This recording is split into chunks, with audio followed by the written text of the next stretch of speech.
एक युवती को नशीला पदार्थ खिलाने के बाद जब उसकी पवित्रता छीनने की साजिश रची गई तो उसने अपने गले से दादी द्वारा दिया गया जेड का ताबीज तोड़कर उसकी नुकीली किरचों से अपनी कलाई काटने की कोशिश की ताकि मरकर भी अपनी इज्जत बचा सके। लेकिन जैसे ही ताबीज पर खून गिरा उसमें से रहस्यमयी काला धुआं निकलने लगा और अगले ही पल एक मानव आकृति प्रकट हुई। इससे पहले कि युवती संभल पाती वह सुंदर लेकिन खतरनाक दिखने वाला युवक उसके सामने प्रकट हो चुका था, जबकि युवती नहीं जानती थी कि सामने खड़ा यह शांत चेहरा असल में विभिन्न लोगों पर शासन करने वाला निर्दयी यमराज है। नशे के असर में वह हकीकत और भ्रम का फर्क नहीं समझ पाई और अपने शरीर के जहर को मिटाने के लिए उसने उसे धक्का दे दिया और यहीं से उसकी दर्दनाक किस्मत ने नया मोड़ ले लिया। दरअसल कभी उसका परिवार बेहद खुशहाल था। माता पिता और भाई उसे बेहद प्यार करते थे, लेकिन दादी द्वारा एक भूखी अनाथ बच्ची को घर लाने के बाद सब कुछ बदल गया और पूरा परिवार गोद ली हुई बेटी पर न्यौछावर हो गया, जबकि असली बेटी पराया सा व्यवहार झेलने लगी। यहाँ तक कि दादी की मृत्यु के बाद भी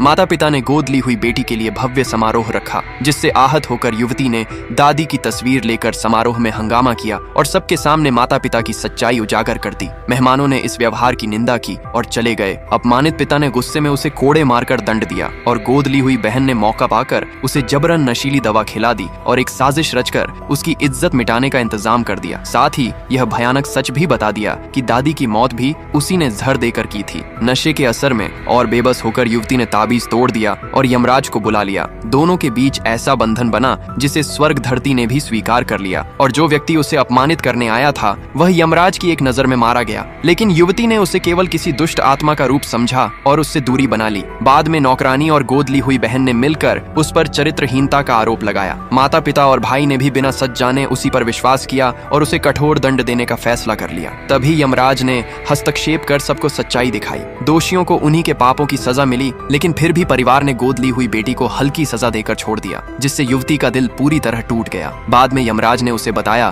कि वह जन्म से ही अपार सौभाग्य की धनी थी, लेकिन उस पर सौभाग्य चुराने का एक घातक मंत्र लगाया गया था, जिसे तोड़ते ही गोद ली हुई बहन पर उसका दुष्प्रभाव पड़ा और उसका असली चेहरा उजागर होने लगा। हालांकि खोया हुआ भाग्य तुरंत वापस नहीं आया। यमराज उसे बचाने और उसका भाग्य लौटाने के लिए अधोलोक लौट गया। उधर परिवार पर कर्मों का दंड टूट पड़ा, लेकिन कहानी यहीं खत्म नहीं हुई, क्योंकि गोद ली हुई बहन ने उसके मंगेतर को बुलाकर उस पर जादू टोने का आरोप लगवा दिया। सबने मिलकर उसे जिंदा जलाने की मांग की, यह जाने बिना कि जिसके पीछे वे खड़े होकर एक निर्दोष लड़की को मारने जा रहे हैं उसके पीछे स्वयं मृत्यु का स्वामी खड़ा है और अब उनके विनाश का समय आ चुका है।